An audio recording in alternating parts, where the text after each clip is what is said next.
A educação está se transformando em todo lugar. Hoje, a nossa formação não pode mais se limitar a conteúdos na sala de aula. É hora de superar essa visão.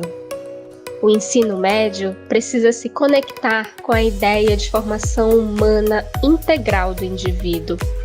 O que isso quer dizer? Ora, quer dizer que nós, os jovens, temos de nos tornar sujeitos e protagonistas da nossa própria história. Mas para que isso aconteça, é preciso construir um novo ensino médio no nosso estado. É preciso criar um currículo que reflita a realidade da nossa juventude. Os direitos à educação e à aprendizagem devem estar no centro desse processo.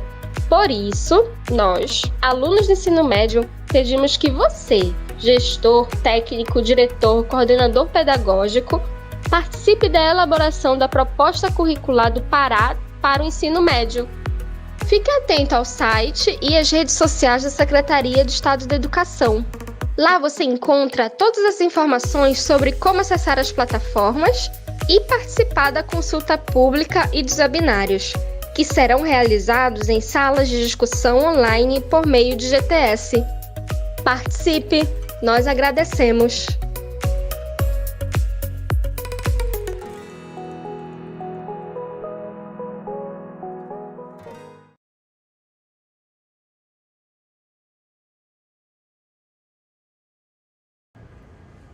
Olá, bom dia a todos vocês que estão nos aguardando. Pedimos desde já desculpas pela demora de entrarmos ao vivo junto aos senhores, mas nós tivemos alguns impedimentos e precisamos de manejar então a título de explicação para que saiba o que aconteceu, mas estamos aqui, né, no nosso terceiro dia de evento, no nosso terceiro momento dessa roda de conversa, reunido com todos vocês para dialogarmos sobre a organização do trabalho pedagógico.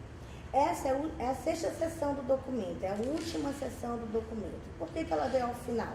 Porque para falarmos da organização do trabalho pedagógico, precisamos conhecer todo o nosso documento, sejam através da sua concepção, os princípios norteadores da educação paraense, conhecer as áreas, o que elas trazem enquanto proposta, seja na formação geral básica, seja na formação para o mundo do trabalho, e posteriormente entender de como é que a escola em si, todos nós que fazemos educação na rede de ensino, no sistema de ensino, podemos criar as metodologias, as perspectivas para a organização do trabalho pedagógico. Gostaria de ressaltar que esse documento, ele foi construído, essa seção do documento, com os professores que são da rede, né, que estão na COEM. Então, eu gostaria de ressaltar a participação da professora Hilda Cunha, da professora Marília Lynch, do professor Carlos Saldanha, da professora Márcia Souza, da professora Michele Alcântara, da professora Dacilena Correia, da professora Madalena Pantoja, Jusilene Pereira e Marileia Lima, e também tivemos a colaboração da articuladora da Undine, a professora Cristia Lima. Então, são esses sujeitos que colaboraram na construção desse documento e trazem à sociedade paraense essa proposta preliminar para que vocês conheçam e venham a contribuir com seus olhares e ampliar a discussão da necessidade do trabalho pedagógico, seja no âmbito da gestão, da direção escolar, seja no espaço da coordenação pedagógica ou mesmo aqui na sede, onde nós desenvolvemos muitas atividades pedagógicas. Por essa razão, eu gostaria de apresentar com quem está comigo nessa manhã, as minhas colegas que estão nessa manhã, apresentar a vocês a professora Dacilena, que está aqui conosco. Professora Dacilena, ela é especialista em educação, tem especialização em gestão educacional. A professora Marileia Lima também é especialista em educação e tem especialização em gestão escolar e educação especial. A professora Jusilene Pereira, especialista em educação e também tem especialização em gestão escolar e educação infantil. A professora Madalena Pantoja, especialista em educação e tem especialização em psicopedagogia, é coordenadora do programa ProBNCC e é coordenadora da área de matemática e suas tecnologias. Meninas, agradeço desde já a disponibilidade de vocês estarem conosco nesse momento de diálogo, né? A sessão 6, ela é dividida em 3 momentos. Ela traz os seguintes tópicos: a organização do trabalho pedagógico no ensino médio, orientações teórico-metodológicas da organização do trabalho pedagógico no ensino médio, projeto político-pedagógico, fundamentos, diretrizes e identidade escolar. Então, eu deixo a palavra franqueada para quem gostaria de começar esse diálogo, para que todos nós possamos. Eu peço a vocês que no chat, de acordo com as construções que estão sendo feitas e tecidas nesse diálogo, vocês coloquem seus comentários para que posteriormente nos grupos de trabalho elas possam ser discutidas junto aos senhores e senhoras. Bom dia, gente. Vamos lá. Alguém gostaria de iniciar a discussão sobre a organização do trabalho pedagógico no ensino médio? Aqui, bom dia a todos. É um prazer fazer esse diálogo com as meninas, Jússi, Madalena, Marileia, mediado pela Diana. Nós que estamos no dia a dia aí de pensar um pouco essa organização do trabalho no ensino médio, né, a partir da coordenação do ensino médio. E é super importante essa discussão e a partir do que está sendo escrito enquanto documento curricular para o ensino médio no Estado. E aí, para a gente começar um pouco essa discussão sobre como a gente foi fazendo a escrita desse documento e dessa sessão que discute um pouco a organização do trabalho pedagógico, primeiramente a gente precisa entender o trabalho numa perspectiva maior, né? E a partir dessa compreensão do que é o trabalho, eu acho importante a gente resgatar um pouco, ou relembrar um pouco, já foi dito pelos outros colegas das áreas nas rodas anteriores, dos princípios do documento, né? Do respeito às diversas culturas amazônicas, como é que acontece essa relação no espaço e no tempo, a educação para a sustentabilidade ambiental, a social e a econômica, e a interdisciplinaridade e a contextualização, né? Então, ancorados nesses princípios do documento curricular e a partir também da abordagem que o documento traz, né, de olhar para a juventude, de pensar a formação humana integral, de entender a educação enquanto um direito social e a escola enquanto espaço micropolítico, né? E a partir e em diálogo com tudo isso, a gente entender o processo educativo enquanto um espaço, um processo gnoseológico a partir de Freire, é que aí a gente começa um pouco a discutir e a dialogar, muito mais dialogar sobre como que a gente foi fazendo a escrita dessa organização do trabalho pedagógico para o ensino médio. E aí, pensando muito em relação de como que a gente foi desenhando esse fazer do trabalho pedagógico, como isso deve se materializar efetivamente no chão da escola, me lembra muito Milton Santos, né? Que ele fala que o trabalho, as ações, né? E aí muito esse olhar geográfico, que a gente transforma a realidade a partir do trabalho, né? E aí, olhando para essa perspectiva de Milton Santos e olhando para a perspectiva que a gente traz de pensar esse trabalho pedagógico, a gente traz aqui um pouquinho para vocês Freire, né? O Freire, ele fala que a gente precisa pensar essa educação nessa perspectiva gnoseológica, porque é através dessa relação do homem com o mundo que a gente vai estabelecendo essas relações de trabalho, né? E aí, essas relações de trabalho também, elas acontecem no chão da escola, né? Elas acontecem no chão da escola, e aí eu trago também um princípio ancorado em Frigoto, que ele fala que a gente precisa pensar esse trabalho, né? E aí já entrando um pouco nessa perspectiva mais pedagógica, do que é o trabalho efetivamente, o Frigoto, ele fala que a gente precisa entender o trabalho enquanto princípio educativo, né? E aí o princípio educativo, na medida em que a gente garante e trabalha na perspectiva da garantia dos direitos de aprendizagem do aluno. Porque também não faz sentido a gente fazer uma discussão que dialogue com o território, né? E isso já foi amplamente discutido pelos outros colegas, pelos outros redatores.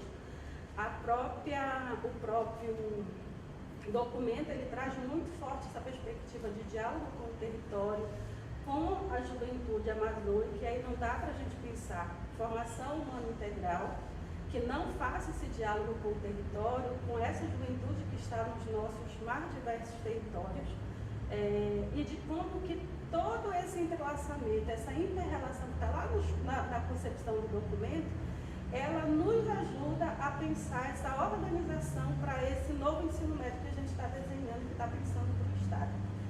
Então, a gente começa a fazer esse desenho, né, a fazer essa postura de como deveria ser, né, essa construção a partir desse pensamento de Freire e a partir de Frigoto, né, de entender essa relação homem-mundo, ancorada nos princípios freirianos, e de também pensar esse trabalho enquanto princípio educativo na perspectiva da garantia de direitos com vistas à qualidade social, que é o que a gente tem discutido muito e que a gente tem pautado isso muito nas nossas discussões, né? E aí, a partir desse preâmbulo,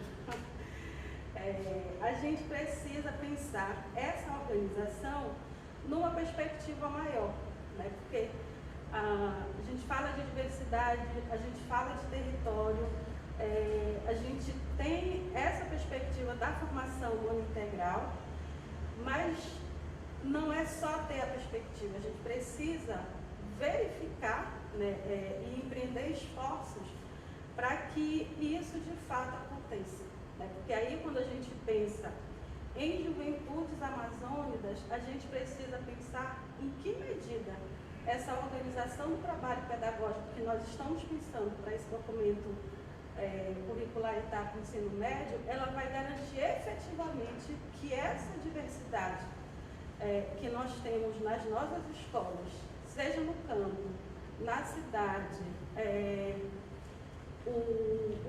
a população ribeirinha, né, os povos das águas e das florestas, e aí todas as comunidades tradicionais, e também a diversidade e as minorias que nos documentos oficiais estão pautados na perspectiva da garantia de direito, mas que quando vem para a escola a gente não consegue efetivamente garantir o direito dessas minorias, né? E aí os LGBTQI+, né, que estão aí lutando para que os seus direitos sejam efetivamente garantidos, os pretos, os indígenas e toda uma diversidade que a gente sabe que está pautado na legislação, né? A própria Constituição ela já traz essa perspectiva da garantia da educação como um direito para todos, né? Isso é a definição de raça e cor, mas que na prática isso não acontece. E aí quando a gente pensa a escola enquanto esse espaço micropolítico, essas questões que estão aí na sociedade e que a gente vivencia todo dia, elas acontecem muito na escola.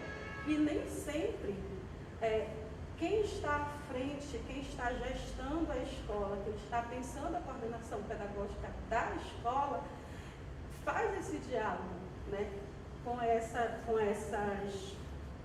essas minorias. Então, o trabalho pedagógico ele precisa levar em consideração os princípios do documento curricular, ele precisa fazer esse diálogo com o território, né, e aí ancorado nas ideias de Freire, né, nessa perspectiva da relação homem-mundo, entender esse trabalho pedagógico enquanto um trabalho educativo, né? Frigoto ele traz essa perspectiva também, mas não só essas dimensões, né? E aí, quando a gente traz essa perspectiva de pensar essa educação dialógica, pautada nas diferenças, que dialogue com as diferenças, que tenha esse contato, digamos assim, mais com o chão da escola, de quem efetivamente faz a escola no nosso estado, professores, coordenadores pedagógicos, os nossos pares especialistas em educação que estão nas regionais de ensino, nas USES e nas escolas efetivamente, e aí nos 4 pontos do estado, a gente precisa começar a pensar efetivamente como é que a gente dá materialidade para isso. Né? E aí, para que a gente comece a dar materialidade, a dar sentido para essa organização do trabalho pedagógico que nós estamos pensando, o documento ele traz também elementos ou instâncias de participação que garantam esse pensar pedagogicamente e na perspectiva democrática. Né? E aí a gente traz um pouco dessas instâncias de que a gente precisa olhar para os conselhos escolares, né? Porque o conselho escolar ele tem essa representatividade de toda a comunidade escolar, a associação de pais e mestres, grêmio estudantil, né? E aí o grêmio estudantil, nesse momento, ele é importantíssimo, porque o próprio documento traz essa perspectiva do protagonismo juvenil, de pensar projeto de vida para essas juventudes, né? E aí não dá para pensar protagonismo juvenil, projeto de vida descolado das competências socioambientais e sem que esses jovens tenham um espaço de organização dentro da escola. Né? Associação de pais e mestres, proposta pedagógica curricular, eu vou esquecer de alguma aqui, vou olhar aqui no meu lembretezinho. E aí, essas instâncias, elas precisam estar intimamente ligadas e ativas. E ativas, exatamente isso, Diana. Elas precisam não só estar previstas, mas elas precisam funcionar efetivamente. Né? Porque aí, para além daquilo que a gente tem escrito, daquilo que a gente tem dialogado, e aí eu recupero um pouco das formações que nós fizemos em 2020, bem antes lá da pandemia. Em 2019 nós já tínhamos começado aí um processo formativo, muito na perspectiva de fortalecer o trabalho do coordenador pedagógico. Porque a organização do trabalho pedagógico, ela precisa que todo mundo esteja envolvido, porque ela é uma organização, é uma construção coletiva, mas ela precisa daquela pessoa que é o grande articulador de todo esse processo. E aí, quando a gente olha pensa nesse grande articulador, quando a gente pensa a pessoa que precisa ser o fio condutor, né, desse processo, a figura é o coordenador pedagógico. Né? E aí, de novo, esse coordenador que está aqui na gestão central da secretaria, que está nas regionais, que está nas USES, mas aquele que efetivamente está lá na ponta, que é o nosso coordenador pedagógico que está nas escolas. E aí a gente precisa desenhar junto com os nossos pares, né, porque esse documento é um documento, como a Diana já falou, que foi feito a muitas mãos, é um documento preliminar e que nem sempre ele reflete aquilo que efetivamente é a necessidade da escola. E aí é por isso que é importante também que os nossos pares contribuam, façam sugestão, porque de repente que nós estamos pensando aqui, enquanto organização do trabalho pedagógico para o ensino médio, né, e aí o ensino médio na sua complexidade, na sua diversidade, principalmente aqui no estado do Pará, né, que tem essa dimensão continental, a gente precisa muito que vocês nos ajudem na escrita ou na reescrita desse documento. Né?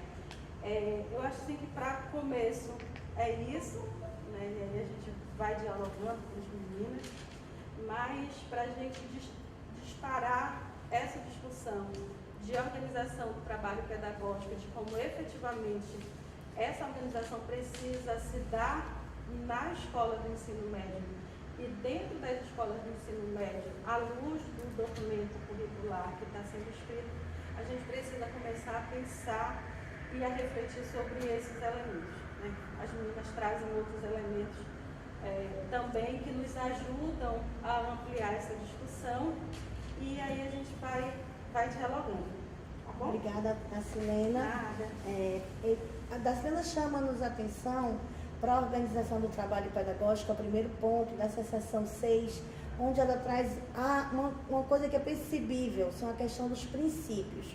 Os princípios, eles não estão atuando no nosso documento, porque eles já existem, né? Lembrem, a etapa do ensino médio, ela é uma etapa final da educação básica, mas eles já estão existentes na etapa anterior, que é a educação infantil e ensino fundamental. Daí a necessidade de agora levarmos os princípios para o ensino médio na sua materialidade, como é que eles se dão. Ora, nós estamos na região amazônica, então não dá para discutir qualquer viés sobre o ensino médio, uma proposta curricular e uma organização do trabalho pedagógico em que os princípios também não estejam permeados, transversalizando não somente o documento, mas as nossas práticas.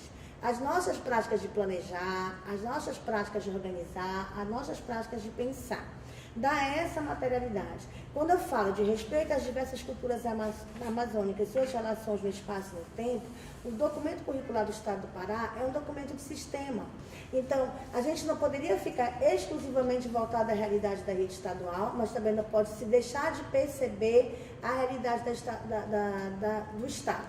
Quando nós fizemos um convite às coordenações para que apresentassem para a sociedade como é que funcionam as modalidades da nossa realidade da rede estadual.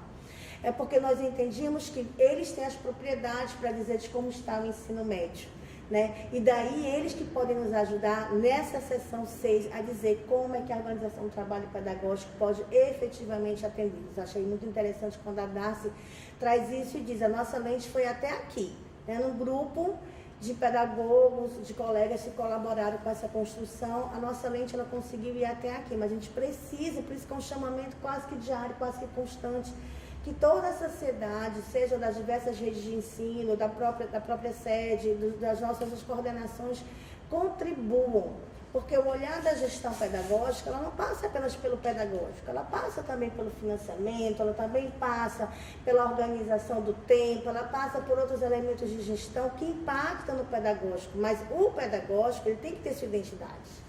Ele tem que saber exatamente como ele vai desenvolver suas ações. E o coordenador pedagógico, esse elemento, esse ser articulador na escola, muitas vezes ficou esquecido, virou administrativo da escola, né? E perdeu o seu elemento central de dialogar com as outras áreas de ensino. Vejam só, existe uma mudança de concepção do papel do pedagogo nesse momento, dentro desse documento. Ele é um elemento articulador, ele é um momento que ele vai sentar com as demais áreas de conhecimento e vai poder orientar as atividades, né? Quando eu vou pensar na área de linguagens, como é que aquelas categorias podem vir a ser trabalhadas dentro de um projeto, né? Do projeto de vida do aluno realmente, entender o que é isso. Então, se eu não me apropriar dessas identidades, dessas discussões que estão trazidas, e uma coisa que eu acho que é uma palavra-chave, a gente tem falado muito desde o início, de território, né? Perceber-se no território, para poder fazer algo diferente realmente, para que a educação enquanto direito, ela se torne também materializada nas práticas que temos. Algo mais a contribuir desse ponto que vocês gostariam? Ou a gente pode avançar na discussão?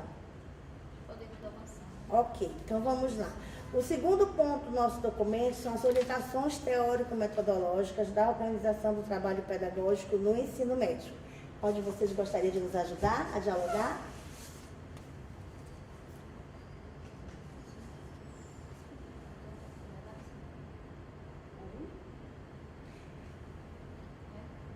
As orientações. As orientações.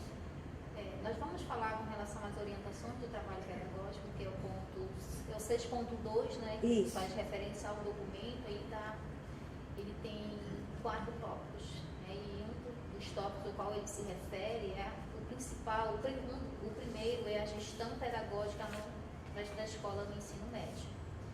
Nesse tópico é justamente aquilo que a Darcy já falou, a Diana fez uma complementação com relação a esse respeito a essa diversidade. E para esse respeito à diversidade, o documento ele traz uma abordagem justamente de uma relação integrada nesse ambiente escolar. Então esse é um princípio do documento Então, o documento ele traz justamente essa abordagem da integração curricular. E nessa integração curricular, a gente traz uma fala de Freire quando ele fala na questão do diálogo nesse ambiente. Então, o diálogo para o fortalecimento dessas relações dentro da escola, ela é fundamental. Então, é um elo muito importante. E aí, quem vai reforçar essa fala é Paro, quando ele diz assim, que o clima de diálogo sincero é uma condição necessária para a consolidação das práticas democráticas nessa escola. Então, essa gestão pedagógica na escola, ela precisa ter um diálogo aberto, um diálogo sincero com os seus pares lá no chão da escola. Então, é preciso manter essa relação de diálogo, é preciso manter esse espaço, de fato, de democracia. E aí, esse nosso aluno, né, que está lá, ele não pode ser mais um mero coadjuvante nesse processo. Então, o documento ele traz a importância desse aluno, ele ser o protagonista da sua aprendizagem, ser o protagonista da sua história, né? Ele construir a sua história, o seu projeto de vida. Então, o documento ele traz essa abordagem, que é muito importante, né, lá no chão da escola. E o que não podemos esquecer que nesse processo da gestão democrática, do pedagógico na escola, ele vai se desdobrar em 5 dimensões. Aí ele fala que é o planejamento, a avaliação, a gestão da sala de aula e o desenvolvimento profissional. E nessas 5 dimensões é aquilo que a Darcy também falou e a Diana complementou. O nosso coordenador pedagógico nesse processo, ele é fundamental. Ele é o articulador, ele é o mediador, ele que faz o diálogo entre os membros da comunidade escolar, né? E o elo dele maior ali é professor e aluno. Então, ele está nesse elo, então ele é o mediador desse processo. E aí, o documento ele traz o princípio do planejamento. Como o nosso coordenador pedagógico ele pode estar mediando esse processo do planejamento. A concepção que o documento ele traz de planejamento. Então, o documento ele é definido que Chavenat ele diz como uma unidade social. Que a escola como organização ela é uma unidade social, onde existem pessoas, né, com diferenças, mas que tem um objetivo. E o nosso objetivo ali na escola é a aprendizagem do nosso aluno.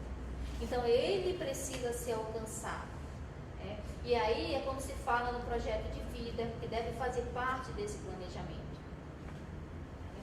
E aí, Freire, ele tem uma citação que ele fala assim, é decidindo que se aprende a decidir. Então, é planejando junto, é construindo junto, né? É um planejamento participativo que faça parte da coletividade, que leve em consideração a coletividade, né? E é um planejamento integrado, onde faz a integração das áreas do conhecimento. Então, é muito importante ter esse elo de ligação. O coordenador, ele é muito importante nesse processo, porque ele que faz toda essa ligação com o professor, com o aluno. Então, esse planejamento, ele precisa ser integrado, ele precisa ser dialógico, ele precisa ter um elo de coletividade. Temos percebido ao longo do tempo que existem já alguns esforços sobre esse planejamento pedagógico, né? Nós que somos da rede estadual, e aqui eu me volto especificamente para nós, já vivemos os nossos planos de ação, né? Nós vivemos o plano de flexibilização, que são iniciativas de organizar e de dialogar com os atores e sujeitos que estão na escola. E muitas vezes o que acontece é que às vezes, algumas informações ficam muito no âmbito da gestão.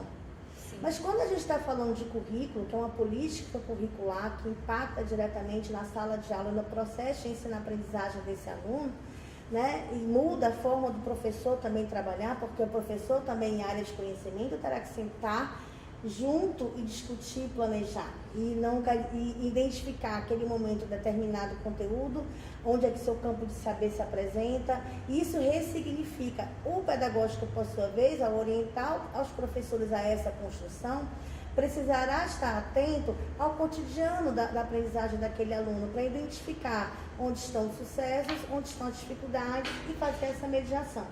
Então, assim, é muito importante que a gente perceba que uma coisa que nós colocamos no documento, eu falo nós porque nós todos estamos muito envolvidos nisso, é que, embora estejamos presos a uma coisa determinadas pela lei, como as questões das competências e habilidades, mas elas não são a finalidade do documento.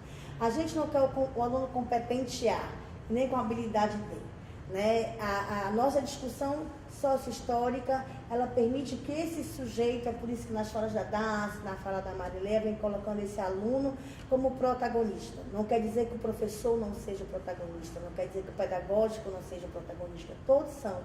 Mas a gente quer que esse aluno, já que a gente parte de um momento de escuta, que é um exercício que nós temos feito já em outras ações também, perceber esse aluno, perceber as suas necessidades para planejar com ele e para ele. É muito importante para que a aprendizagem de fato seja efetiva. E eu vou falar um pouquinho aqui, Diana, pois não. Só Assim, eu acho importante trazer um outro elemento para essa discussão, é que assim, a gente está falando muito de trabalho pedagógico, a gente traz para a roda a importância de olhar para esse aluno, né? Mas tem um elemento que eu acho fundamental, a gente ter assim, muito claro, ter no nosso horizonte, que toda essa discussão da organização do trabalho pedagógico, ela é uma construção social coletiva. sim. Que ela tem uma intencionalidade, né? E aí essa intencionalidade é a garantia do aprendizado do aluno, né? E aí, nessa perspectiva da educação e da qualidade social, e tem também que essa ação, que ela precisa ser intencional, de todos esses sujeitos que estão envolvidos aí no processo, ela implica também um compromisso ético, né? Do coordenador, do professor, da gestão da escola, de quem está à frente da gestão da escola. O Padilha, ele fala que essa construção social coletiva, e ele fala desse planejar dialogicamente, que é o que a gente está discutindo aqui, ele significa também a participação ativa e permanente de todas essas pessoas que estão envolvidas no sucesso. Então, vejam, uma construção, um diálogo que ele tem a pretensão de ser uma construção social coletiva, ela não acontece sem que todos esses sujeitos que estão envolvidos, né, e que fazem efetivamente a escola rodar lá, né, lá na ponta, eles precisam estar comprometidos, né, e esse compromisso, ele precisa estar muito claro nas ações que esses sujeitos desenvolvem na escola, porque senão não faz sentido a gente trazer a perspectiva dessa relação dialógica, dessa relação coletiva, sem que isso esteja claro para quem efetivamente está conduzindo o processo. Eu acho importante trazer esse elemento para nos ajudar nessa discussão. Ok, muitíssimo obrigada, Darcilena. E eu vou fazer alguns pontos aqui também de fala da Darcy e da fala da Mari. Desculpa falar Mari em vez de Marilé, né? Porque a intimidade é isso, né? E a Mari chama a atenção para a gente da integração curricular. E um dos comentários do chat que chegou até a mim, embora a gente vá utilizar esses momentos de chat da discussão para os grupos de trabalho, pergunte assim: como permitir a interdisciplinaridade no espaço de diálogo dentro do espaço escolar, tendo em vista que nós temos raros momentos de intervalo, né, que são pontuais para discutir de forma interdisciplinar. Ora, esse é o nosso calcanhar de Aquiles, né? Esse é o nosso calcanhar de Aquiles. É justamente isso que nós estamos chamando a atenção. Para pensarmos na proposta pedagógica, precisamos dar ela tempo e espaço. Não tem como discutir planejamento pedagógico sem dedicar tempo, né? Então, se a gente até hoje tem feito, eu uso uma frase muito comum, não dá para trocar o pneu do carro com ele andando. Né? Então, assim, se a gente não coloca isso também como prioridade, planejar, pensar pedagógico, né? E a gente se preocupa muito com metas, as estatísticas, os índices, mas a gente não se preocupa com a miúde, E o amiúde do cotidiano é que vai fazer a diferença de fato nesse resultado que a gente quer de planejar, nesse diálogo que eu preciso ter com o professor. A Mari falou da gestão da sala de aula. De quem é a gestão da sala de aula? Vocês já leram o documento? Então, de quem é que está falando sobre gestão? Quem é essa pessoa que está lá na sala de aula, que é o principal para trazer a discussão? É o professor. Mas o professor não está fazendo uma situação de gestão sem conhecimento da coordenação pedagógica, sem conhecimento da gestão da escola. Isso tudo já deve estar articulado, não uma ação isolada. Né? Então, assim, é muito importante identificar, quando a gente fala em avaliação, eu não posso preparar um aluno para apenas uma avaliação. A avaliação que eu estou fazendo como aluno é no cotidiano, a aprendizagem dele. Não somente para avaliações do SAEB, ou avaliações do Enem, ou outras avaliações de larga escala, ou avaliações para aferir um determinado conceito. Né? Então, assim, a avaliação ela é só um momento que culmina uma atividade que já está acontecendo há muito tempo nesse processo de planejar pedagogicamente. Alguém mais quer contribuir? Eu gostaria, Diana, com relação às 5 dimensões que nós estávamos abordando, que são pontos fundamentais para a implementação de fato dessa gestão pedagógica democrática na escola, nós colocamos o primeiro que está estabelecido lá no documento, que é o planejamento. Aí vem o currículo, a avaliação, a gestão da sala de aula e o desenvolvimento profissional. E aí nós mencionamos o primeiro, que foi o planejamento, da importância desse planejamento ser dialógico, desse planejamento ser participativo, né, desse planejamento ser, de fato, um exercício de democracia no chão da escola. E aí vem o currículo. O documento ele traz uma abordagem do currículo, parte do princípio de um currículo integrado, um currículo integrador. É onde ele faz a proposição do projeto de vida que deve fazer parte desse currículo, que é algo muito importante, aonde ele vai dialogar com as áreas dos saberes, com os campos de saberes.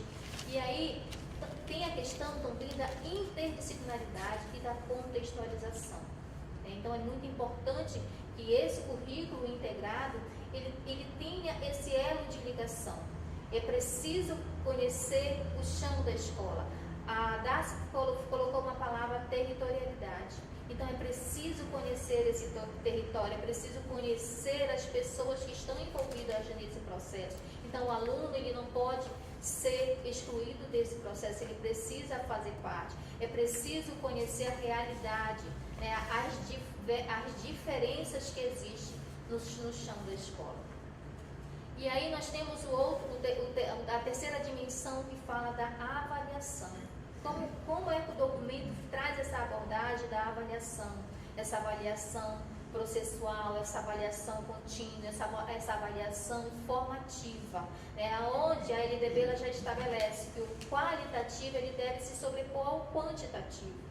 Mas muitas vezes isso ainda não é realidade no chão da nossa escola, mas nós precisamos fazer esse exercício, nós precisamos praticar, que o nosso aluno, que o qualitativo se sobreponha ao quantitativo, que nós não ainda devemos estar naquela prática de simplesmente ao final do bimestre nós executarmos uma prova simplesmente para darmos uma nota para o nosso aluno. Nós precisamos fazer uma avaliação que ela seja de fato formativa, que ela vá refletir na aprendizagem do nosso aluno, que a gente repense esse ato de avaliação na nossa escola. E o ato até mesmo da própria aprendizagem, né, Marileia? Sim. Eu penso que quando você fala do qual e do quanto, né, nós, enquanto professores, enquanto também especialistas da educação, de sala de aula, de chão da escola, nós precisamos também atentar para esse percurso, né, de materializar isso dentro da escola. Não é tarefa fácil, mas o percurso que há da avaliação, né, isso é interessante que a gente repense enquanto rede. Outra coisa que me faz pensar, né, essa palavra diálogo, nós viemos abordando isso desde a primeira roda de conversas, né, que está intrínseco dentro do nosso documento, o diálogo como um fator preponderante, que perpassa por todas as áreas, que perpassa pela questão do processo do nosso trabalho. Então, que sem o diálogo é impossível nós chegarmos a lugar algum. Então, eu fico muito à vontade, eu estou super à vontade para falar sobre essa questão, porque essa proposta do trabalho pedagógico, ela não é minha, ela não é sua, né? Nós estamos construindo ainda essa questão. Então, aí eu penso assim, você que está lá do outro lado, às vezes tem um outro olhar, como a Darcy colocou, uma outra perspectiva daquilo que nós não colocamos dentro do documento que precisamos abordar. Então, esse é o momento, né, de propor, né, diante da consulta pública, qual está no site da SEDUC, que você pode ir lá e realmente colocar suas proposições para que essa materialização do que a Mariléia tem colocado e a Darcy Lena se aconteça realmente lá no chão da escola, se materialize. Importante, Jússi. E aí outra dimensão importante, né, para se consolidar na realidade essa gestão democrática na escola, nós já falamos do planejamento, falamos da avaliação, falamos do currículo, aí vem a gestão da sala de aula, né? Quem é o elo principal dessa gestão da sala de aula? Quem é o responsável por essa gestão da sala de aula? A Diana, ela já fez uma abordagem, né, que o documento ele traz o aluno como protagonista, mas o professor também é o nosso protagonista na sala de aula, né? Ele é o propositor, ele é o mediador, né? Ele que faz esse elo, né, de comunicação ali na sala de aula. Aí Franco, ele faz uma referência das relações interpessoais, né? O que é relação interpessoal? É você ter esse diálogo, essa comunicação com o seu aluno, você ter essa boa relação com esse aluno. É você trazer esse aluno para o processo de ensino-aprendizagem, né? Ele planejar junto com você, ele decidir junto com você. Então, esse aluno, ele precisa ser, né, parceiro do professor. Então, o professor, ele é o gestor da sua sala de aula, com certeza, esse mérito é dele. Mas nós precisamos do nosso coordenador pedagógico como o articulador desse processo, como mediador também junto com esse professor, para que de fato esse espaço ele seja um espaço democrático. E outro ponto importante é o desenvolvimento profissional que não pode faltar. Só ressaltando, Mariléia, essa questão da gestão pedagógica da sala de aula, né? Que é de suma importância quando a gente pensa assim, gestão da sala de aula, mas como assim, né? E quem é esse gestor? Como a Mariléia já colocou, é o professor. E essa gestão da sala de aula está ligada a uma gestão maior, que é aquilo que a Dacilena colocou. Não tem como gestar sozinho, né? Não tem como o professor gestar sozinho, não tem como eu, enquanto coordenador pedagógico, gestor dessa escola, gestar sozinho esse espaço. Então é necessário que todos estejam envolvidos nesse processo de gestão. Então, a gente olhar essa pessoa, eu estou na sala de aula, também estou gestando e preciso gestar também com o meu par, que é aquele que está gestando como coordenador. Na realidade, eu diria que teria um trio gestor. Isso. Né? Que nós temos o gestor escolar, nós temos o gestor da sala de aula e nós temos o gestor pedagógico. Então, esse elo é fundamental no chão da escola, né, Júlio? Então, é preciso existir essa articulação.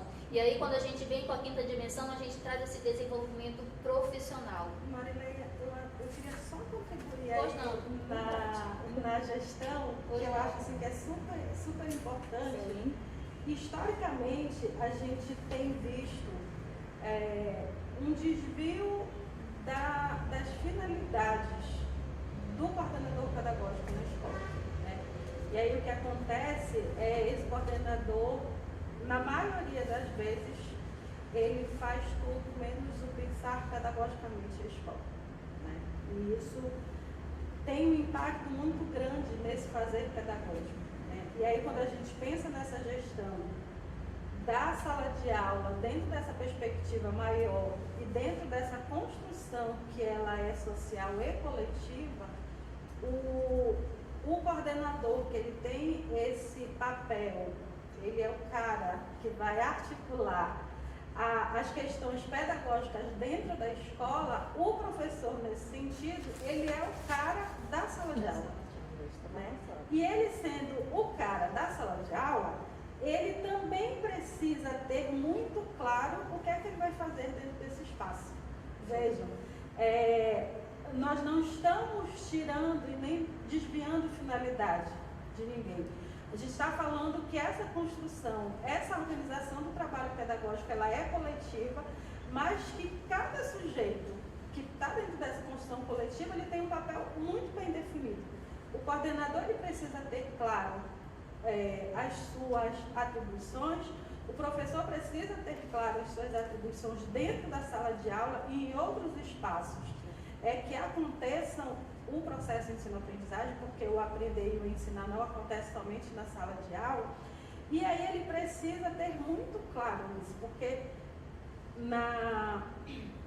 nessa roda aí, né, de construção do aprender e do aprender junto, o Freire já fala, né, que é nessa relação de professor-aluno que é mediatizado pelo mundo, aí nessa relação, o professor, ele precisa entender o que é gerir esse pedagógico dentro da sala de aula, né?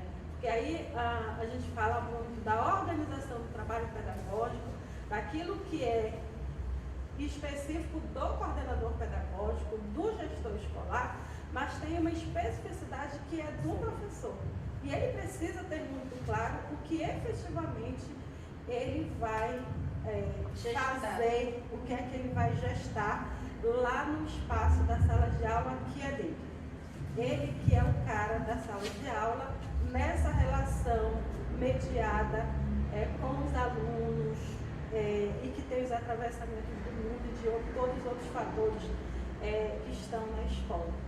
Aí, Dácia, eu gostaria de complementar quando você fala nesse saber, né, quais são a sua função, né, nesse espaço. E aí é justamente a quinta dimensão ela vem abordar, que é justamente, eu acredito, que é a valorização desse profissional. Isso. Que eu nem digo que ele não saiba, ele até sabe o que é que ele tem que fazer. Me referindo ao nosso coordenador, ele até sabe o que ele tem que fazer, ele sabe qual é o papel dele, mas ele é tomado por tantas coisas que acontecem no chão da escola que ele acaba não tendo aquele tempo para o planejar, né? Porque são tantas demandas, são tantos problemas, e nós que já estivemos lá no chão da escola, hoje nós estamos na secretaria, mas nós já estivemos lá do outro lado, e nós sabemos muito bem que o chão da escola é bem complexo. E aí a quinta dimensão ela vem justamente abordar essa temática, a questão da valorização profissional, né? Então o documento ele traz uma abordagem que a nossa secretaria ela precisa ter a formação continuada como uma política social, né? Para que ela de fato ela vá refletir lá no chão da escola, né? O plano de cargos e carreiras, né? Então isso precisa ser repensado, e o documento ele vem fazendo essa abordagem da importância da valorização profissional do nosso professor, do nosso coordenador pedagógico, do servidor em geral, e isso é muito importante. E aí esse desdobramento todinho da quinta dimensão ele vai se consolidar aonde? Lá no nosso PPP. Ele precisa estar estabelecido lá, ele precisa estar demarcado lá a importância dessa valorização desse servidor, tanto do nosso coordenador, quanto do nosso professor, de todos aqueles que fazem de fato acontecer lá no chão da escola. Mari, só antes de você avançar, eu acho assim, fundamental a gente falar e falar sempre sobre desenvolvimento profissional. Sim. Né? Porque aí não dá para a gente pensar implementação de currículo, não dá para a gente pensar em tudo isso que nós estamos discutindo aqui, de organização do trabalho pedagógico, do fazer da sala de aula, do fazer do coordenador pedagógico, do fazer da gestão, sem que haja essa valorização desses profissionais. E vejam, quando eu digo, olha, o coordenador ele faz tudo, menos a gestão pedagógica, não é na perspectiva de responsabilizar. Aqui a gente não está apontando culpados.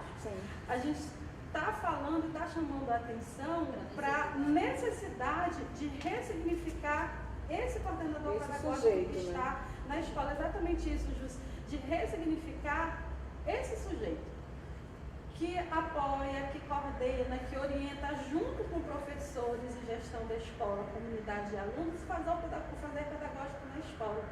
E aí não dá para a gente cobrar, né, isso ou aquilo desse profissional sem que ele tenha as condições objetivas de trabalho. né? E aí, de fato, Marileia, a escola é super complexa. Você pensa uma coisa que de repente acontece um mundo ali, você para tudo e você sempre tem que estar resolvendo questões que são muito emergenciais, que são muito urgentes, e aquilo que é de fato da escola, que é o fazer pedagógico, muitas vezes ele acaba ficando em segundo plano, né? E aí não dá para pensar tudo isso que a gente está discutindo, da construção de um trabalho pedagógico que dê sustentação para esse ensino médio, que seja uma construção coletiva, que seja ancorado nos princípios freirianos, Padilha, Amparo, todos esses teóricos que a gente já referenciou aqui, sem que a gente faça esse diálogo com essa valorização profissional, né?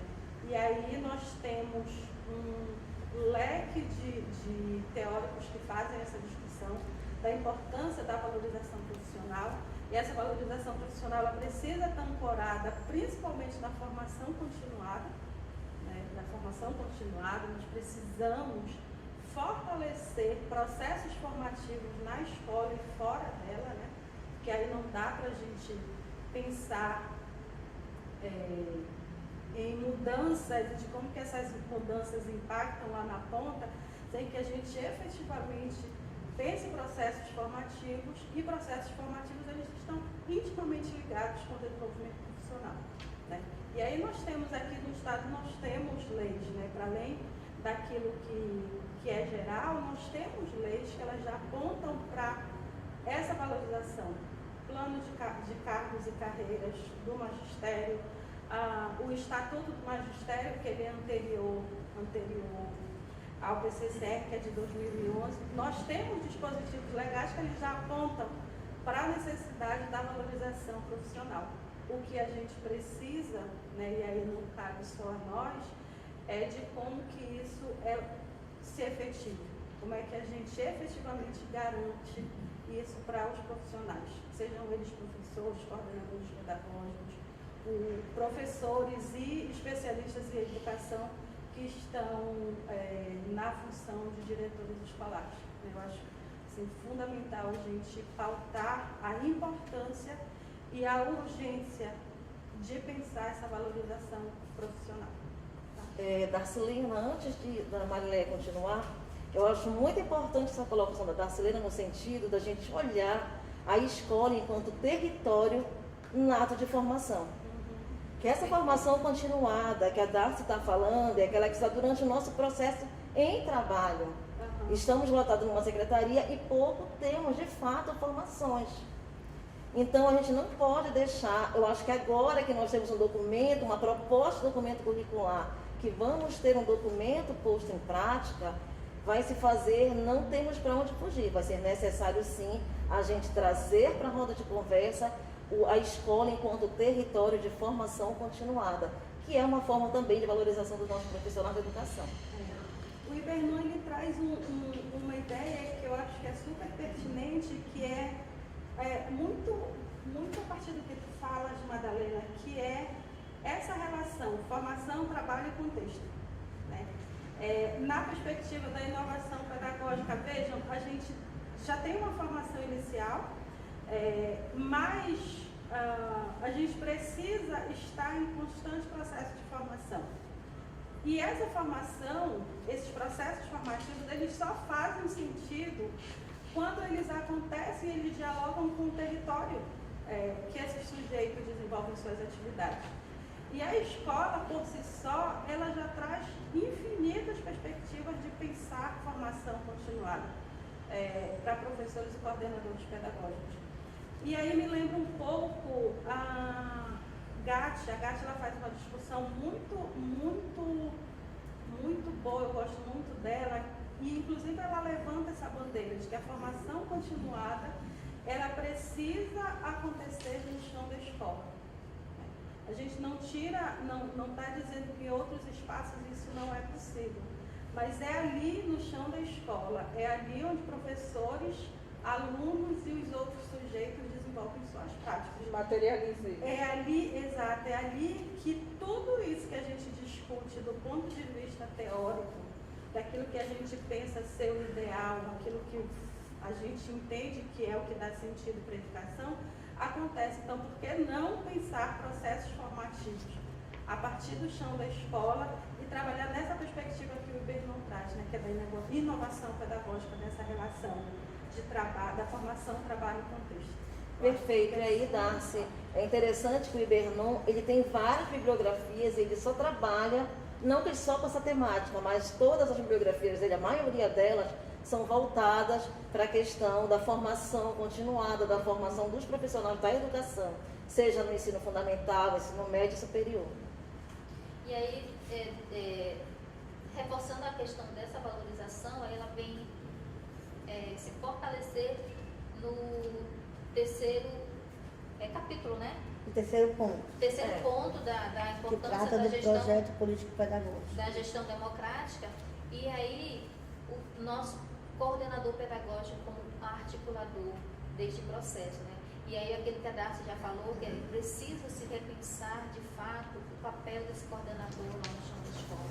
Ele precisa ser visto, ser compreendido como uma prática intelectual lá na escola, né? E não meramente um coordenador pedagógico que faz somente o burocrático, né? Ele precisa ser visto e compreendido, né, como um intelectual lá na escola que está para mediar o processo de ensino-aprendizagem, que está para acompanhar a gestão da sala de aula do professor, planejar, coordenar as reuniões formativas, né, mediar esse processo. Então, é preciso repensar, de fato, o papel do coordenador pedagógico lá na escola, é preciso valorizar esse profissional lá no chão da escola.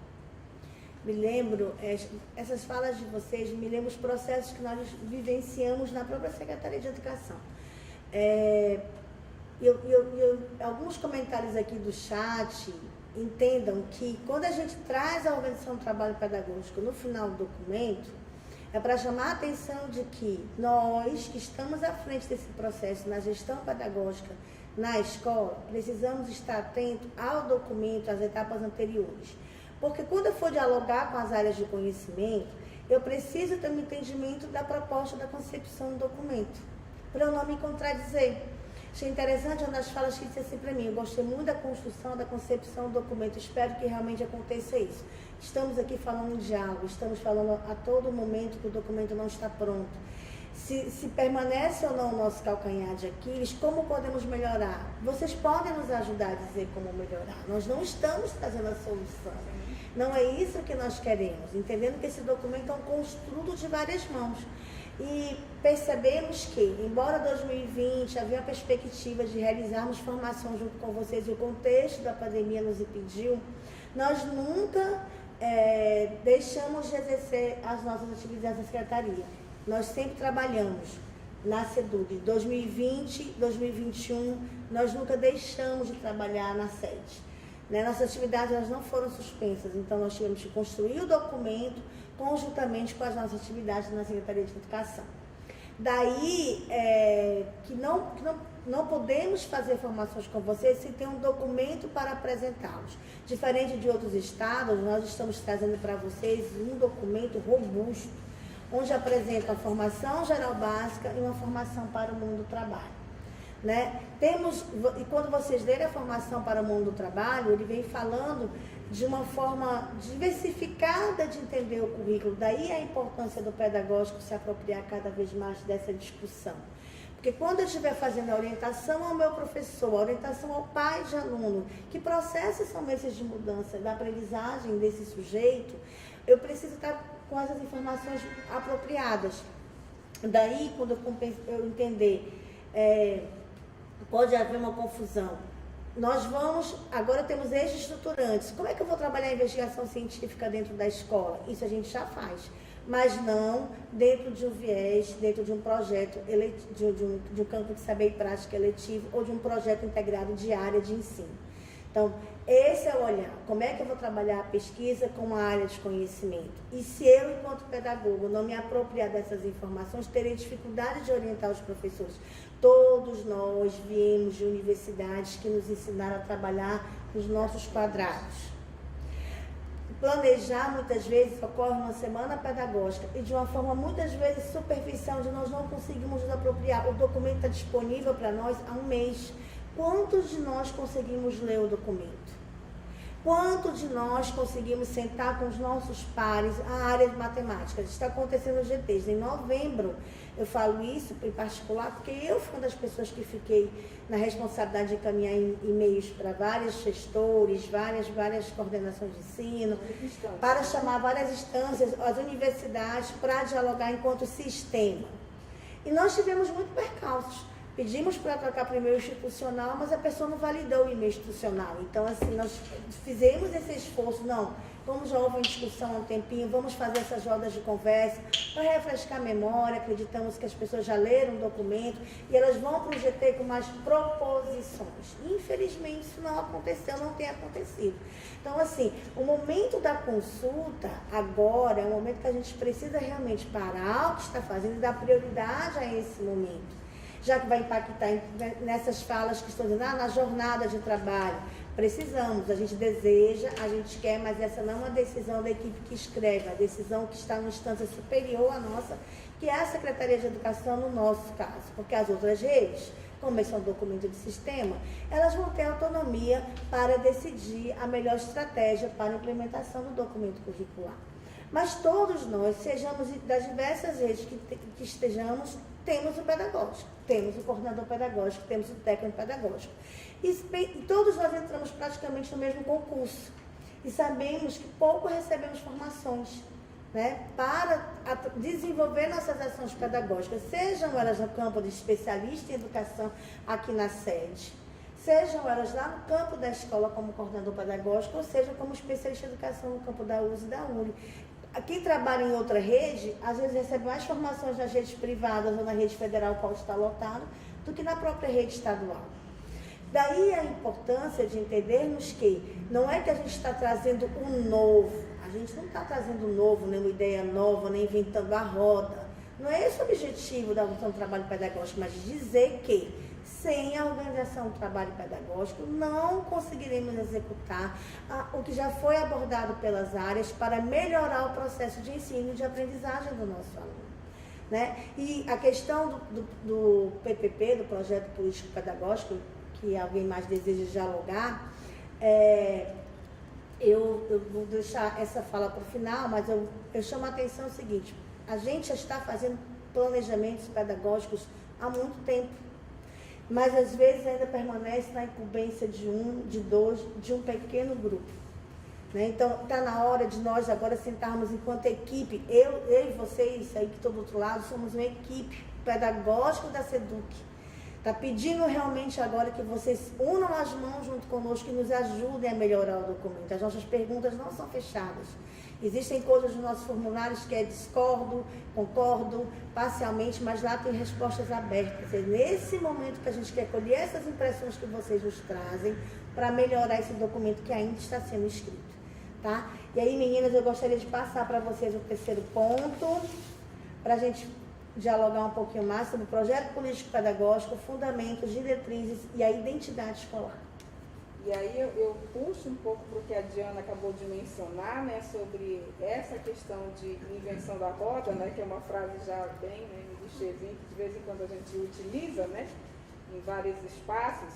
Essa questão de não estamos inventando, realmente nós não estamos inventando algo, e por isso que lá no início eu me referi ao fato de que eu estou muito à vontade, porque eu estou falando com aquele que já conhece esse processo, aquele que sabe dizer muito bem o que é o projeto político pedagógico, com esse profissional que está lá na ponta, que sabe construir esse projeto político pedagógico. Então, eu falo assim com muita vontade sobre essa questão, porque eu sei que vocês já sabem realizar esse trabalho, né? O que nós trazemos, e a gente pontua muito isso, é a questão do planejamento, né? Que precisa ocorrer de fato, e como a Diana mencionou, que não seja algo de 2 ou 3, mas um planejamento em conjunto, né, que a escola, que a comunidade se reúne, que seja um planejamento que todos possam ter essa participação.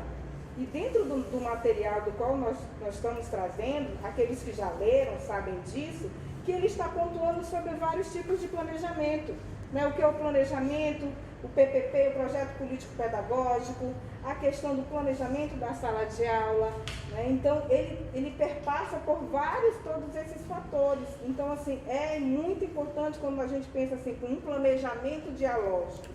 E aí eu pontuo Padilha, que eu achei assim maravilhoso, quando ele diz assim, que o planejamento dialógico é, na verdade, uma forma de resistência e representa uma alternativa ao planejamento autoritário. É fantástica essa fala. Nessa fala, ela já traz todo o enredo do que nós estamos falando aqui. No momento em que eu planejo, eu estou me restringindo a esse momento do que está ocorrendo. Eu estou me manifestando enquanto grupo, enquanto escola, né? Enquanto instituição. E aí a Marilé, quando ela coloca os 5 itens, né, que ela colocou aqui para a gente vê que essa relação da avaliação, da gestão pedagógica da sala de aula, do desenvolvimento profissional, do currículo, eles perpassam por onde? Pelo projeto político-pedagógico. Não tem como construirmos um projeto político-pedagógico sem essa integração, né? E aí a gente coloca que essa integração, ela é de forma global. E aí eu digo assim, a gente precisa ter uma organização das ações, né, no planejamento, nós já temos enquanto escola, sistematizada dentro da escola. De forma que, como a Diana colocou, essa organização pedagógica é que vai trazer o olhar de como é que o professor vai gestar lá na sala de aula com a sua área de conhecimento.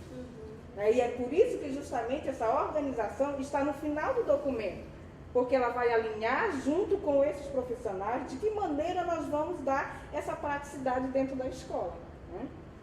E aí também nós podemos colocar a questão de que essa construção do projeto político-pedagógico, se eu for dizer para você de que forma ele é construído, você vai dizer para mim assim, aí do outro lado eu já sei.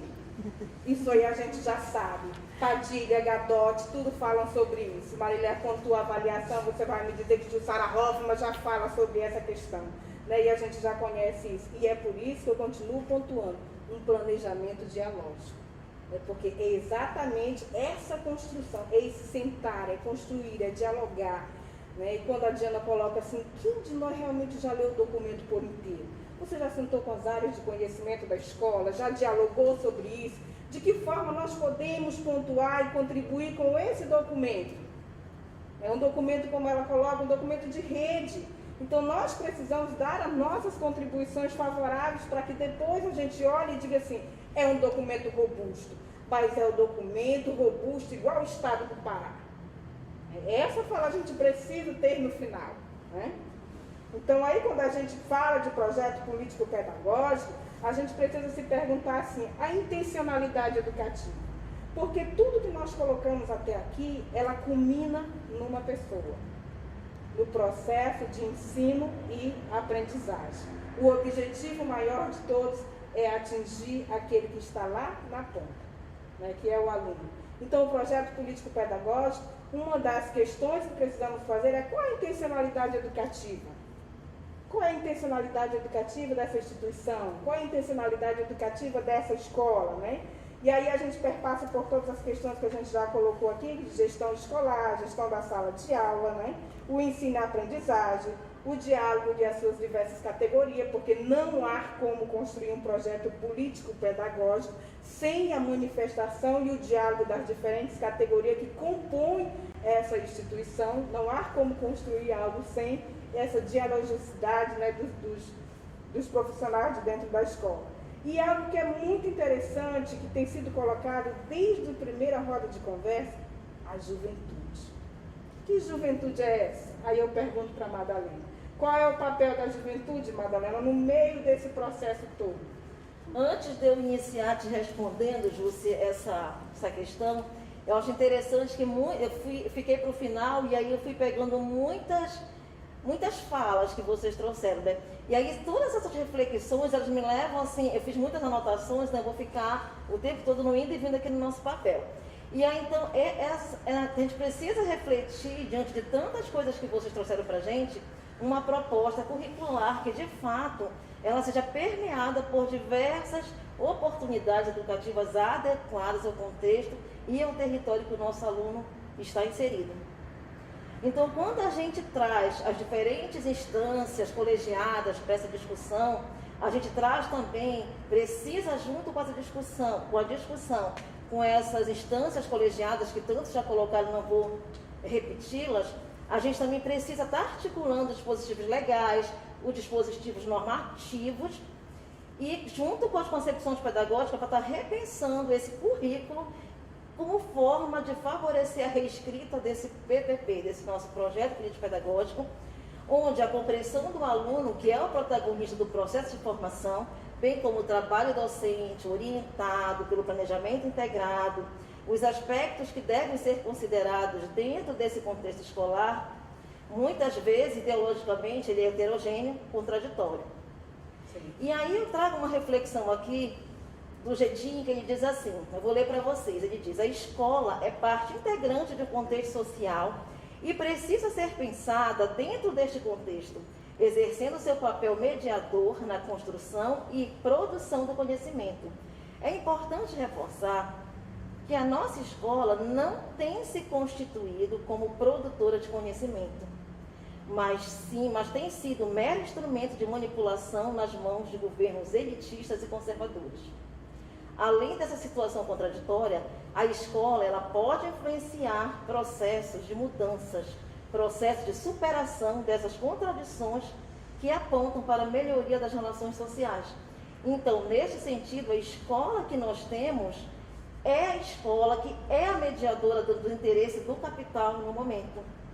Mas ela pode ser reorganizada para mediar os interesses das classes dominadas.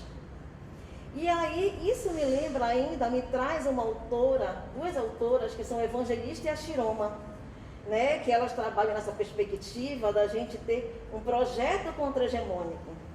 Um projeto que, de fato, a gente, dentro da escola, consiga trabalhar de forma a se contrapor o que está posto pela sociedade para a gente e a gente consiga avançar. E eu penso que essa questão da gente estar, como a Jus trouxe, dentro da escola, num processo dialógico, coletivo, democrático, eu preciso, a partir do nosso documento, eu tendo essas instâncias lá dentro, como você colocou, Jússi, a gente não está dando nada de novo, mas é que agora a escola, ela precisa de um reolhar para esse processo que ela veio fazendo, como forma de que ela possa registrar isso, sistematizar. Porque o quanto que nós trabalhamos, o quanto que as escolas produzem, mas pouco nós registramos. Então também é trazer essa questão da gente estar sistematizando, publicizando o que a gente faz. E aí a Darcilena, ela trouxe no início algo muito importante para a gente, que foi trazer essa questão da concepção do nosso documento curricular de formação humana integral, para essa etapa que nós estamos discutindo, que é a etapa ensino médio, etapa final da educação básica. E aí ela trouxe os direitos à educação, ela também trouxe de alguma forma o desenvolvimento humano e a reorganização desse trabalho com visões via a aprendizagem do aluno.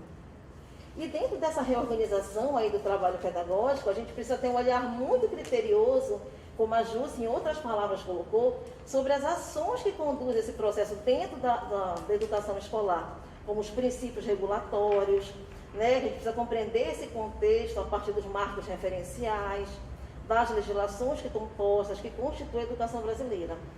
Então, os gestores, os coordenadores, os nossos professores, coordenadores pedagógicos, os demais professores, os demais funcionários da escola, os alunos como sujeito ativo nessa realização do trabalho que é de natureza pedagógica. Então, nessa construção de ação que a gente faz para a prática pedagógica, a gente precisa buscar essa relação integradora, democrática, E aí, que se pauta nesse território no dia a dia. quando a Madalena coloca dessa integração, a gente volta de novo para o projeto político-pedagógico da escola. Projeto político-pedagógico novamente. Toda essa integração, ela perpassa por aqui.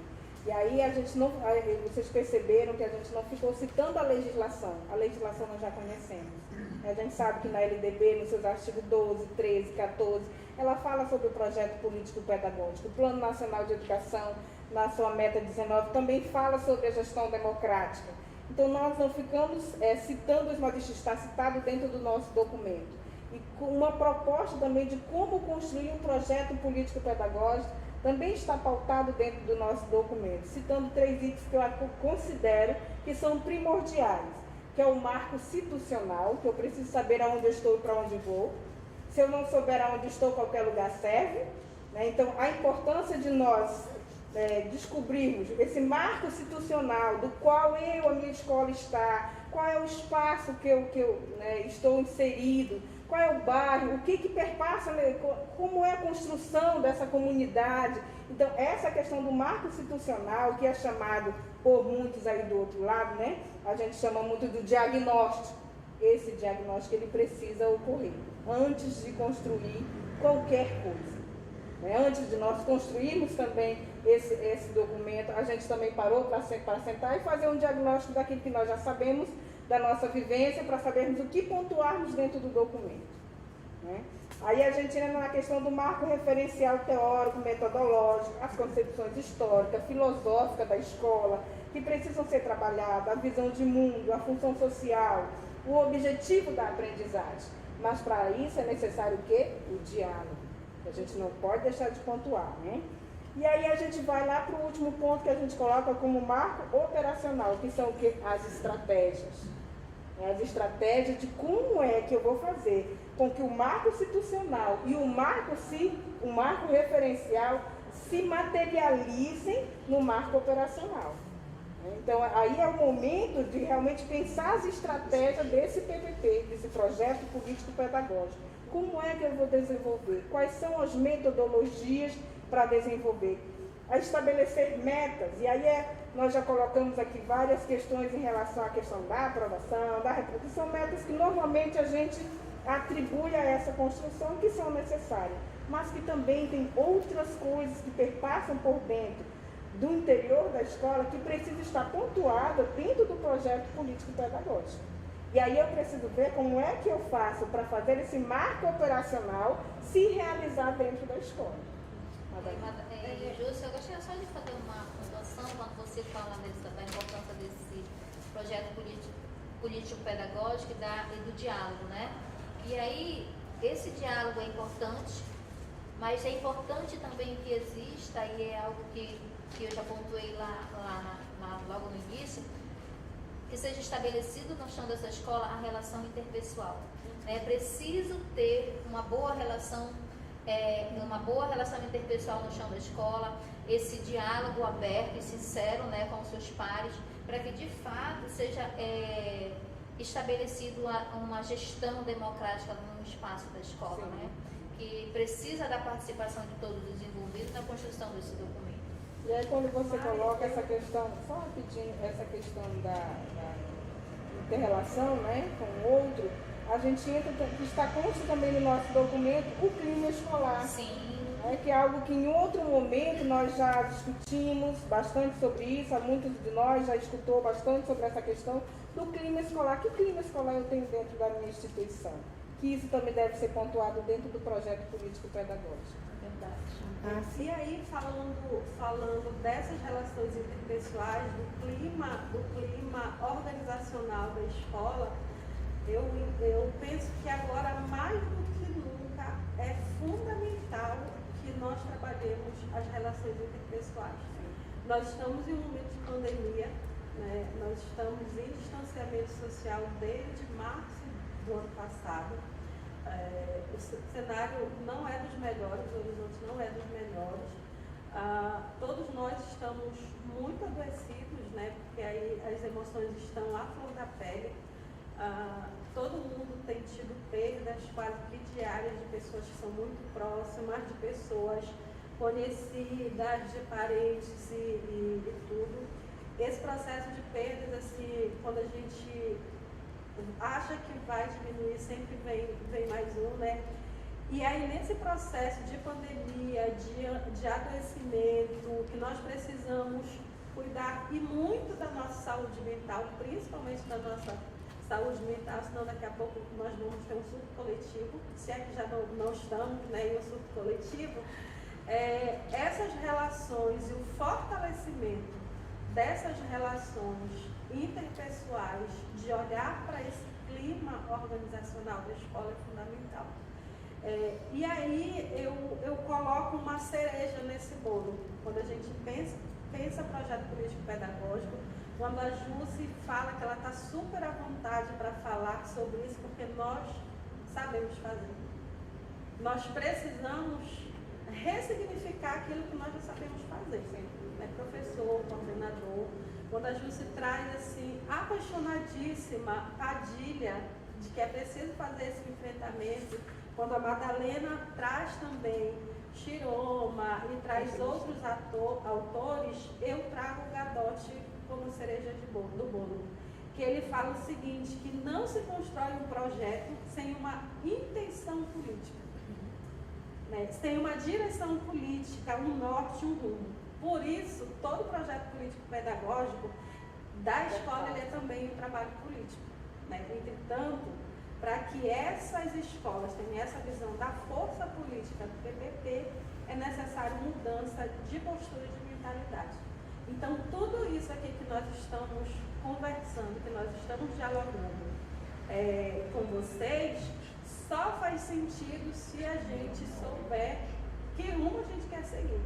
E a gente precisa seguir no mesmo rumo, né? Porque se aí cada um for para o norte e para o sul, a gente vai do nada para lugar nenhum, vai continuar indo do nada para lugar nenhum. Acho que essa reflexão do Gadotti e a partir de tudo que as meninas trazem aqui para esse diálogo, que nós trouxemos aqui também para esse diálogo, ele é isso. Se a gente não tem uma intencionalidade política no nosso trabalho, é um trabalho que dificilmente vai fazer sentido para quem está na escola, para quem está pensando essa escola nessa outra perspectiva. A Jussi me fez uma pergunta, eu acabei não respondendo a Jussi, né? Sobre a questão das juventudes. E a gente já sabe que não só ele, mas o professor também, nessa nossa nova proposta de currículo para o Estado do Pará, ele é centralidade dentro desse processo. E aí me remete muito aqui, está trazendo para vocês também a segunda nucleação do nosso documento, que está integrada à primeira nucleação, onde nós temos os projetos integrados de área de ensinos e a EPT, nós temos os campos de saberes e práticas eletivos e temos principalmente aí, obrigatoriamente, o projeto de vida. Então, é aí que a gente vai poder, enquanto professor, enquanto escola, tá trazendo o aluno para esse protagonismo juvenil. E não temos no nosso documento, não foi posto no nosso documento, por ser um documento de rede, ainda essas proposições, mas os nossos redatores, eles sentaram de forma integrada, assim como vocês vão fazer na escola, e eles já deram as proposições de forma integrada de como termos a cada área de conhecimento escreveu 2 projetos integrados de ensino, entre campos dessas áreas de conhecimento. Trouxeram também, cada área do conhecimento construiu 10 eletivas. Então, nós temos uma proposta para colocar para a rede e é justamente aí que a escola vai começar também a sentar, quando nós estivermos juntos, nós vamos sentar. Para agosto, nós temos já pensado formações. E aí eu me remeto aqui a Diana, que ela lembrou que a gente precisa ir lá no linkzinho, clicar, ler o documento, responder os documentos lá do Google Forms e o mais importante, que lá nós temos algumas questões para responder, mas não deixe de estar à tarde com a gente, porque lá na tarde nós temos além da frequência, nós temos o Google Forms específico que está perguntando para vocês o que vocês pensaram. O que vocês querem discutir? O que vocês querem discutir daqui para frente? Então, isso é muito importante vocês responderem essa avaliação, porque nela temos perguntas que vocês vão responder e que vão fazer parte, vão dar subsídios para nossas formações a partir do mês de agosto. Espero, se Deus quiser, que elas sejam presenciais. Mas aí é trazer. Então, quando a gente fala dessa parte flexível, que são as itinerâncias, com essas 3 dimensões que a gente vai ter obrigatoriamente lá, é trazer, principalmente, onde eu vou poder ter o nosso jovem, não que não tenha na parte geral básica, mas é onde a gente vai ter a maior possibilidade, através dessa flexibilidade, de estar trazendo o aluno para essa discussão, para que ele se torne de fato, que ele pense num projeto de vida de fato. E esse projeto de vida é interessante, que quando a gente for pensar dentro da escola, a questão dos projetos integrados diários, dos campos eletivos, ele vai se dar através de um momento muito importante para a escola, que vai ser a escuta. Fizemos uma escuta com a rede, vamos com uma segunda escuta com a rede, ouvir os nossos alunos, e a gente pede a contribuição de vocês na escola para estar trazendo esses alunos para essa consulta que nós vamos fazer novamente, para estar dando mais robustez para essas propostas que os nossos professores já escreveram. Meninas, foi uma manhã muito rica, né, de diálogo junto a vocês. Eu espero que vocês aí do outro lado também tenham, né, nos escutado com muita generosidade. Precisamos agradecer a vocês por esses momentos, que também são preciosos para essa equipe. A gente também estava ansioso para poder dialogar junto a vocês. Lembrando que a organização do trabalho pedagógico, se eu tenho uma escola de ensino médio, ou se eu tenho uma escola que oferta a educação, o ensino fundamental e o ensino médio, o trabalho pedagógico precisa ser dialogado com todos. Em algumas escolas aconteceu comigo, eu não sei se com vocês, a gente ia e o pedagogo dizia assim: ah, mas não sou eu que cuido desse turno, não sou eu que cuido dessa equipe, o outro pedagogo já saiu. Tu perguntava informação, o pedagogo da tarde não sabia, porque o da manhã já tinha ido embora e não tinha informações para dar. Pedagógico é o todo da escola. Então a gente precisa ressignificar também esse olhar. Por que a gente colocou a sessão do pedagógico para o final? Porque para compreender todo esse percurso metodológico diferenciado de uma proposta curricular que estamos trazendo, não haveria sentido se nós lêssemos. E pedagógico não quer dizer que é do pedagogo, é de toda a escola. As áreas também precisam ler o pedagógico, né? O pedagógico precisa entender o que acontece nas áreas de conhecimento. Para esses discursos de que o meu campo de saber não existe mais, se o seu campo de saber não está na formação geral básica, ele estará sendo discutido através de um projeto integrado de ensino ou de uma eletiva, porque nós temos determinações que são as da lei sobre a carga horária disponibilizada. Então, assim, às vezes a gente escuta, as pessoas se equivocam, não vai ter mais espanhol, não. O espanhol vai ser ofertado, sim. Vocês foram concursados, gente. Como é que vocês vão sumir da rede? Não existe isso, né? Mas vocês estarão na parte diversificada do currículo, que é essa formação para o mundo do trabalho. Eu posso estar num projeto de vida, eu posso estar atuando no campo eletivo, eu posso estar atuando no projeto integrado de ensino. Então é preciso, antes que a gente repita discursos do senso comum, se apropriar do documento, olhar e mergulhar no documento, porque é isso que nós estamos desejando.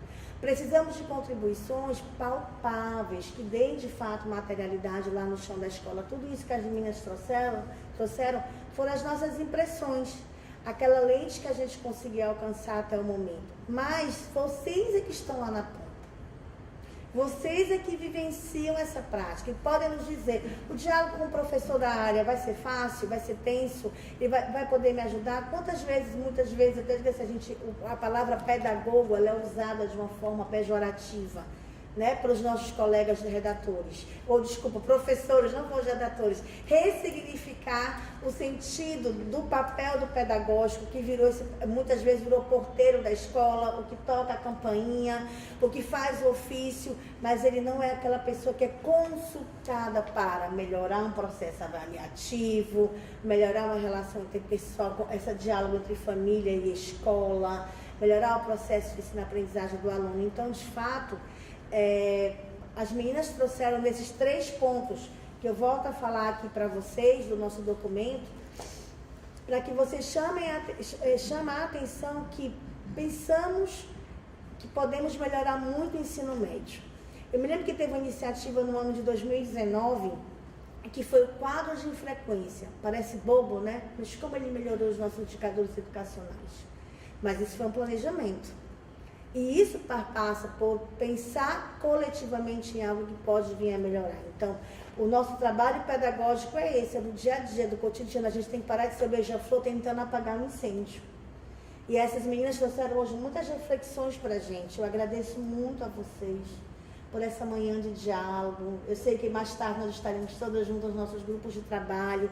Nós vamos ter que adiar nosso horário do grupo de trabalho por conta dessa intercorrência do nosso discussão, da nossa roda de conversa não ter começado no horário. Então, às 2h30 nós nos encontramos, tá? Verifiquem seus e-mails, é um tempo que vocês têm aí para procurar os seus e-mails. Aqueles que não receberam e-mail, entrem em contato conosco, nós estamos à disposição e nós direcionamos vocês para salas destinadas. Será um grande prazer encontrá-los. Meninas, eu franqueio a palavra para vocês fazerem suas considerações finais e obrigada, gente.